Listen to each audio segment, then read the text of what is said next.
Queridos, boa noite, shalom, a paz do Senhor para todos. Eu queria deixar para você nesta noite a mensagem que está no livro de Lucas, no Evangelho de Lucas, no capítulo 9, versículo 28 a 36, que diz: E aconteceu que, quase 8 dias depois destas palavras, tomou consigo a Pedro, João e Tiago e subiu ao monte a orar. Estando ele orando, transfigurou-se a aparência do seu rosto, e a sua roupa ficou branca e muito resplandecente. Eis que estavam falando com ele 2 homens, que eram Moisés e Elias, as quais apareceram com glória e falavam da sua morte, a qual havia de cumprir-se em Jerusalém. Pedro e os que estavam com ele estavam carregados de sono, e quando despertaram, viram a sua glória e aqueles 2 homens que estavam com ele. E aconteceu que, quando aqueles que se apartaram dele, disse Pedro a Jesus: Mestre, bom é que nós estejamos aqui. Façamos 3 tendas, uma para ti, uma para Moisés e uma para Elias, não sabendo o que dizia. E dizendo ele isto, veio uma nuvem que o cobriu com a sua sombra, e entrando eles na nuvem, temeram. Saiu da nuvem uma voz que dizia: Este é meu filho amado, a ele ouvi. E tendo soado aquela voz, Jesus foi achado só, e eles calaram-se, e por aqueles dias não contaram a ninguém nada do que tinha visto. Essa é uma grande mensagem, um texto poderoso que mostra o sentido de nossa vida, o motivo maior de nós acreditarmos na revelação das Escrituras, de aceitarmos Jesus, Yeshua, como nosso mestre e como o Filho de Deus que está a cada dia nos ensinando os seus passos. Essa palavra revela que a cada um de nós há um tempo para encontrarmos o verdadeiro sentido de termos a ação de Deus nas nossas vidas. Se observarmos esse texto, nós vemos que Pedro, Tiago e João, que sempre foi um círculo mais íntimo da vida de Jesus, em alguns momentos nos evangelhos, isso é mostrado bem claramente, que esses 3 alunos estalmidins do Senhor estavam em alguns momentos específicos com Jesus, participando de coisas profundas. Há um tempo em nossas vidas em que nós aceitamos viver esse evangelho, aceitamos os ditames da palavra, da lei, dos mandamentos do Senhor, mas há um momento em nossa trajetória de vida cristã que nós verdadeiramente começamos a reconhecer o tamanho poder que há em Jesus. O verdadeiro ser, o verdadeiro Filho do Eterno, o verdadeiro poder de Deus entre os homens. João, no seu Evangelho, no capítulo 1, diz que e vimos a sua glória, uma glória do unigênito do Pai. Por vezes, nós nem mesmo ainda entendemos o tamanho poder que é pertencermos a um Deus todo-poderoso, ao Deus de Israel. Nós vemos que aceitamos viver para Deus, cumprimos os seus mandamentos, às vezes são atos religiosos, ainda não compreendemos a dimensão desse poder que Deus nos deu, de sermos chamados filhos do Eterno, de participarmos das bênçãos de Israel, da comunidade de Israel, e vivermos sob as promessas que já foram feitas desde Abraão. A palavra do Senhor diz que depois daqueles dias, depois de Jesus ter dito a respeito de quem ele era, ou ter perguntado aos seus discípulos quem ele era, e Pedro, tomando logo a iniciativa, disse que ele era o Machia, o Messias, o ungido, filho do Deus Altíssimo. E Jesus, após isso, ter revelado também o que ele iria sofrer, passar em função do amor que ele tinha pelos seus e tudo que ele iria passar em Jerusalém. Passando esses dias, ele vai ao Monte Hermon, e sobe ao Monte Hermon, que ficava ali pela Cesareia de Filipe, para orar. Isso é muito importante, porque a pergunta que fica sempre no ar: por que Jesus orava, já que ele era o eterno, já que ele era o divino, aquele que veio dos céus? Por que Jesus tinha essa necessidade de orar? No meu coração, irmão, sempre há uma resposta para essas perguntas. A resposta é: o mestre, o rabino, o Senhor da minha vida, o Salvador, tem sempre que me ensinar algo mais poderoso.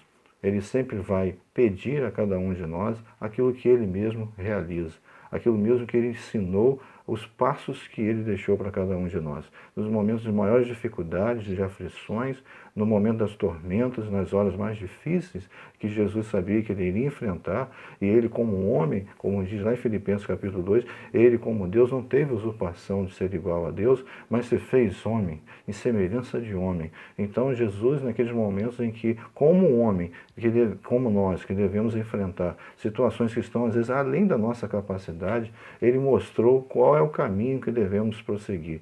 O caminho é, quando as nossas dificuldades forem maiores do que nós, ou se as nossas tribulações forem maiores do que aquilo que nós podemos fazer, a mensagem, o caminho, o nosso maior desejo deverá ser apresentar todas as coisas àquele que é poderoso, orarmos. Quando nós oramos, nós saímos da dimensão física e entramos para uma dimensão espiritual. Quando nós oramos, nós deixamos no altar as nossas limitações, os nossos medos, deixamos também, acima de tudo, os nossos temores e nos submetemos à vontade daquele que é todo-poderoso e que pode todas as coisas, que é o Eterno. Jesus orava porque na própria oração que ele havia feito do Pai Nosso, ele diz, seja feita a sua vontade, assim na terra como no céu. Ele era o Filho do Eterno, e ele sabia que tudo o que ele fazia estava sob as mãos do Todo-Poderoso, ele estava realizando a vontade do Pai.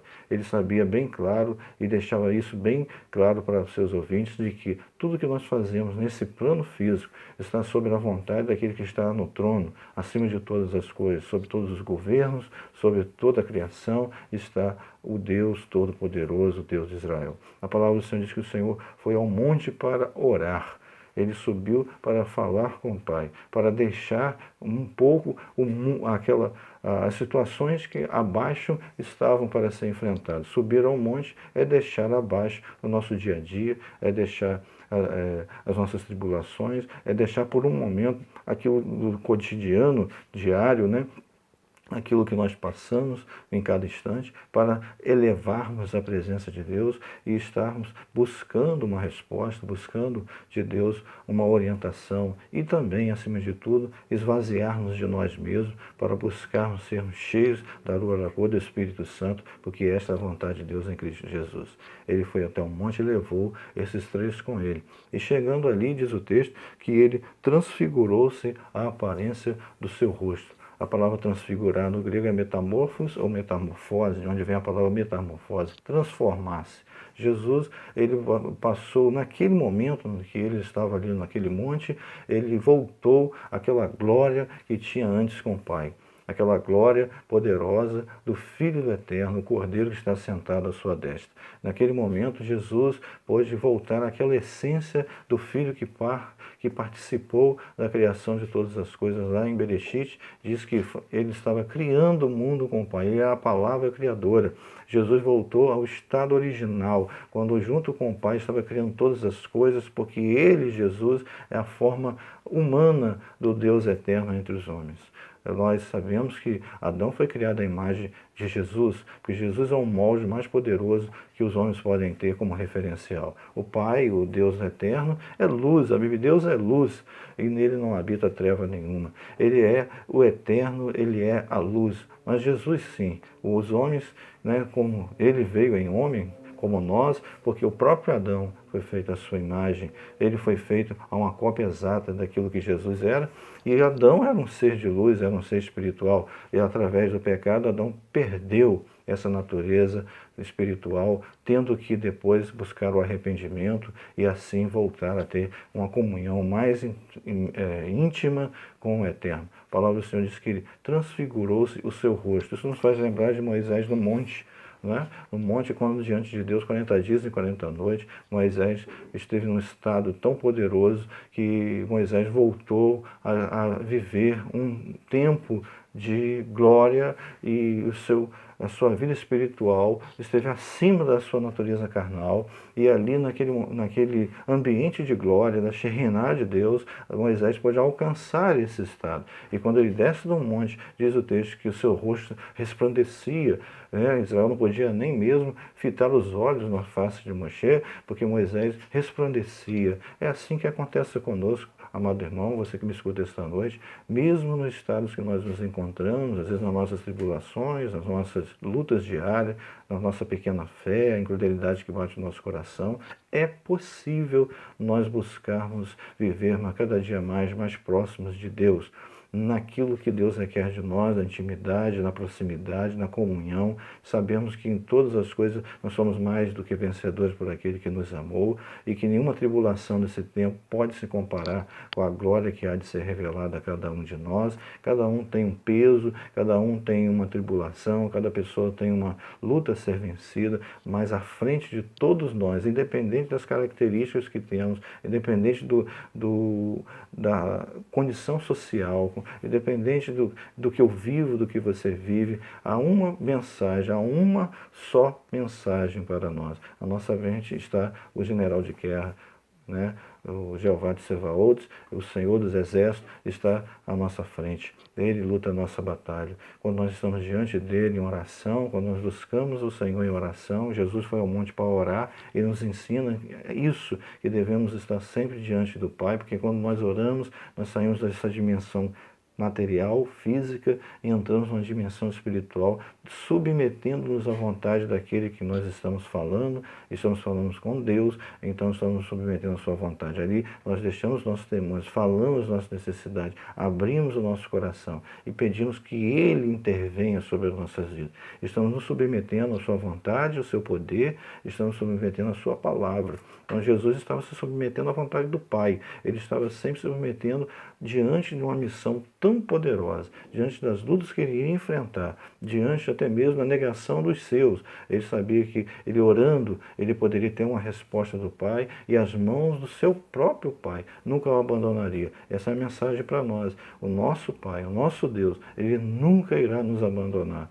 O Senhor Jesus disse que no mundo tereis aflições, mas tem de bom ânimo, porque eu venci o mundo. E ali, ele mais uma frente, ele vai dizer, tem de bom ânimo porque eu venci o mundo, mas ele também vai dizer, eis que estarei conosco até a consumação dos séculos. A palavra do Senhor diz que o seu rosto transfigurou-se. Ele voltou àquela glória anterior. O ambiente em que Jesus estava naquele monte tornou-se um ambiente celestial. Porque além da presença da Shekhinah do Pai, que vai falar logo no final do texto, estava ali presente Moisés, Moshe, Elias, Eliarro, e ali estava a presença de um contexto de glória, da Shekhinah de Deus naquele ambiente. É possível você transformar o ambiente que você está, o lugar que você está, mesmo que seja com leões ao seu lado, num ambiente de poder e glória, se nós nos submetermos à vontade de Deus. Quando nós oramos, curvamos as nossas frontes, nós entramos nos atos de Deus. E neste lugar, irmãos, nós devemos esquecer o que está ao nosso redor, esquecer aquilo que está nos trazendo tribulações, esquecer o que pode trazer um distanciamento, uma distração para a nossa mente e deixar com que flua através das nossas palavras todas as ações espirituais que vêm do Espírito Santo de Deus. Os dons, né, as percepções espirituais, o entendimento e, acima de tudo, sermos capazes de ouvir a voz de Deus. Lá em Apocalipse, o Senhor diz, aquele que tem ouvidos, ouça o que o Espírito diz à igreja. Pela palavra revelada, mas também pela voz do Espírito que atua em nós, porque nós somos templos do Espírito Santo de Deus. E o texto diz que ali estavam Moisés e Elias falando com Jesus. Por que eles estavam falando com Jesus? Porque eles estavam dando condição para Jesus de entender que a sua missão seria cumprida acima de todas as coisas. E, acima de tudo, Moisés e Elias estavam confortando Jesus daquilo que ele iria enfrentar logo futuramente, logo alguns dias depois. Jesus ia enfrentar lutas, tribulações, abandono, ele seria crucificado, ele seria torturado. Tudo isso ele sofreria em função dos seus, daqueles que amavam. E Jesus estava sendo ali, mais uma vez, pelo próprio Pai, sendo consolado.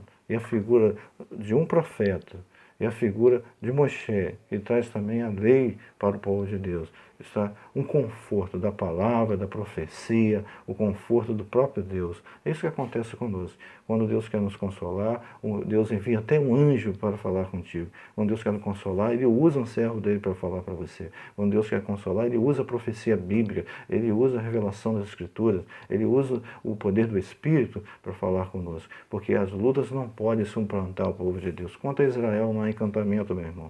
Quanto ao povo de Deus, não há destruição. Quem está sob o controle do povo de Deus, que é a menina dos seus olhos, o seu povo, é o Eterno. Levante a sua cabeça, não existe nada que possa ser maior do que o seu Deus. A Bíblia diz que aquilo que é impossível para os homens, para Deus não é impossível. Agindo Deus, quem impedirá? E o texto prossegue e diz que apareceu em glória. A cabode de Deus apareceu naquele lugar e falavam da sua morte, a qual havia de cumprir-se em Jerusalém. Pedro, tomando a iniciativa, e diz o texto que eles estavam carregados de sono, estavam dormindo. Isso também falou no meu coração. Quantas vezes Deus está manifestando a sua glória, Deus está trazendo uma mensagem poderosa, o som de chofarinhos, das trombetas estão tocando, a palavra tem sido pregada, os profetas têm sido os grandes arautos de Deus nesse tempo, têm falado da mensagem, a palavra tem sido anunciada aos quatro cantos da terra, e há pessoas que estão dormindo.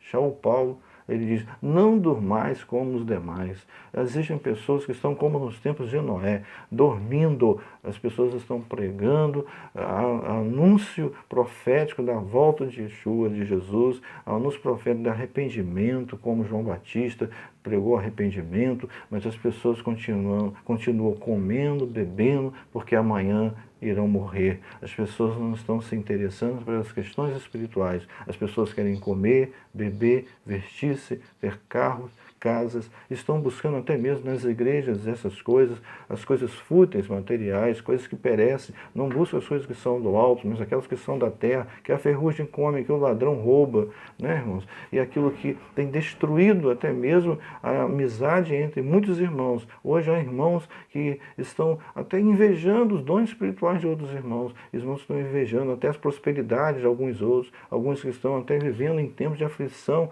por olhar que outros têm andado, e eles não. Às vezes, irmãos, você e eu estamos vivendo um tempo muito distante da realidade espiritual que Deus quer de nós. Vivemos em idolatria, vivemos distante da palavra de Deus, não temos uma vida de oração, não conhecemos intimamente quem é Jesus, quem Ele é. O texto diz que eles estavam dormindo diante de um poder sobrenatural, diante de uma ação de Deus. Jesus foi ao monte para orar. Eles deveriam estar orando com o mestre, buscando do mestre uma orientação naquilo que deveriam fazer, mas eles estavam carregados de sono. Existem pessoas que estão carregadas de sono, pessoas que estão vivendo um tempo em que eles estão distantes dessas coisas, porque a ação do Espírito ainda não está frequente, ainda não há uma ação poderosa do Espírito, porque ainda estão carregados de sono. Há pessoas que estão sendo manipuladas por espíritos malignos, espíritos que estão conduzindo a este mundo tenebroso, esse Egito que é o mundo, trazendo trevas e densas trevas, e os seus olhos estão pesados, as suas almas estão pesadas, e elas não têm tido entendimento das Sagradas Escrituras, não têm visto em Jesus o Salvador de suas almas, não têm acreditado no poder da palavra revelatória que Deus tem trazido para este tempo. Mas, ao despertar, Pedro disse para Jesus, Jesus, façamos aqui 3 tendas, uma para ti, uma para Moisés, outra para Elias.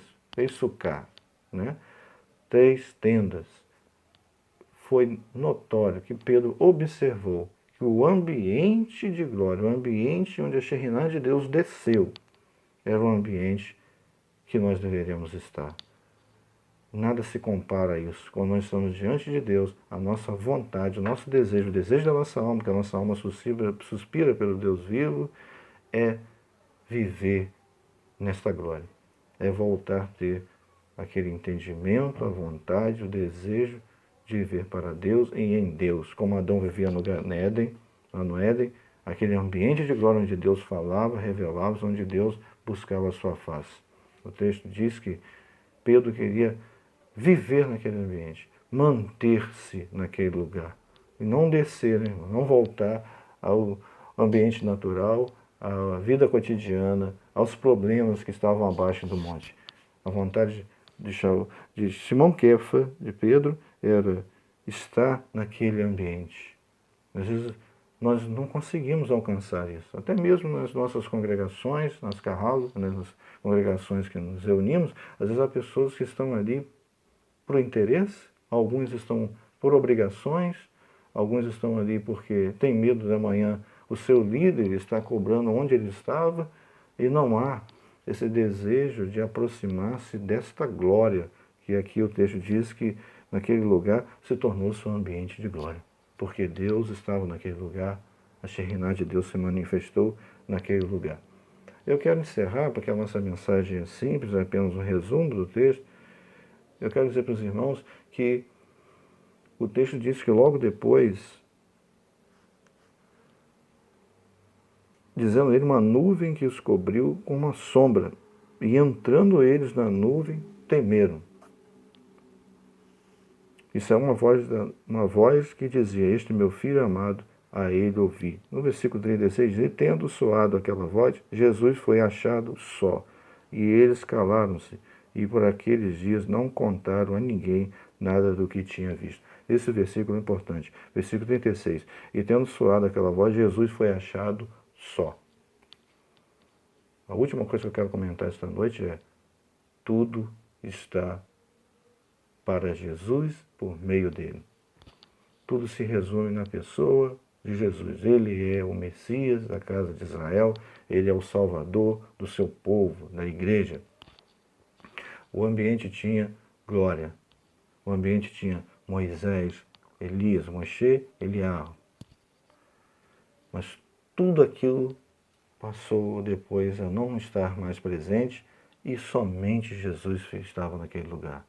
Isso é uma mensagem profética para mim e para você. Sinais, maravilhas, dons, curas e tudo que pode acontecer em nosso meio é para mostrar que Deus nos ama e a sua misericórdia é sobre nós. Porque tudo se resume na pessoa de Jesus.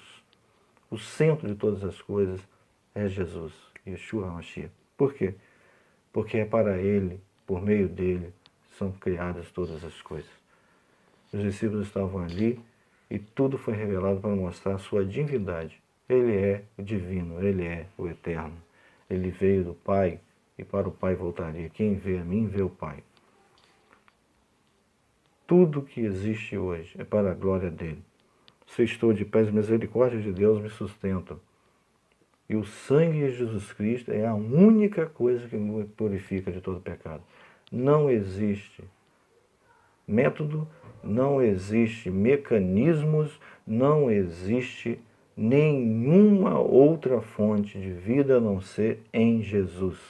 Ele é o único mediador, São Paulo disse isso, Timóteo, ele é o único mediador entre Deus e os homens, Jesus Cristo, homem.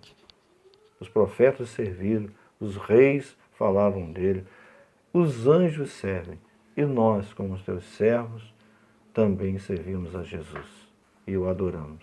Nesta noite, que seu coração se conforte, porque você pode transfigurar-se do estado que você está hoje, seja depressivo, seja síndrome de pânico, seja incredulidade, é possível que você transfigure-se em um ser espiritual, em alguém que serve a Deus e seja chamado Filho de Deus.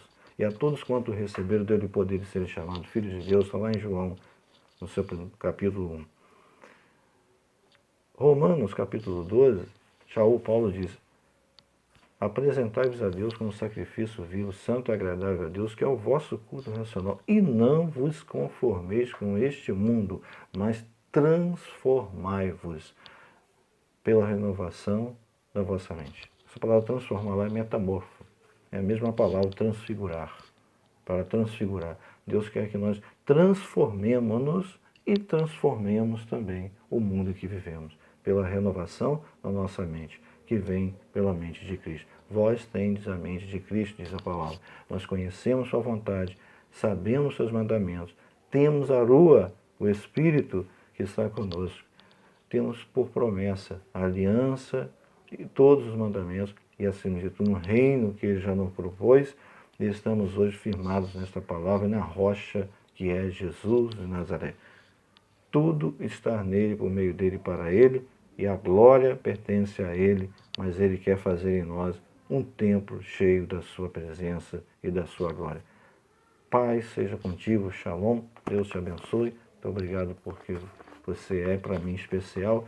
Que Deus te dê poder, que os seus olhos se abram e você consiga transformar o seu coração, um coração de pedra, um coração de carne, e a sua vida seja repleta do poder de Deus. Eu, em nome de Jesus, pastor Willi, te agradeço por todas as coisas, que esta palavra fique no seu coração para a glória de Jesus. Amém.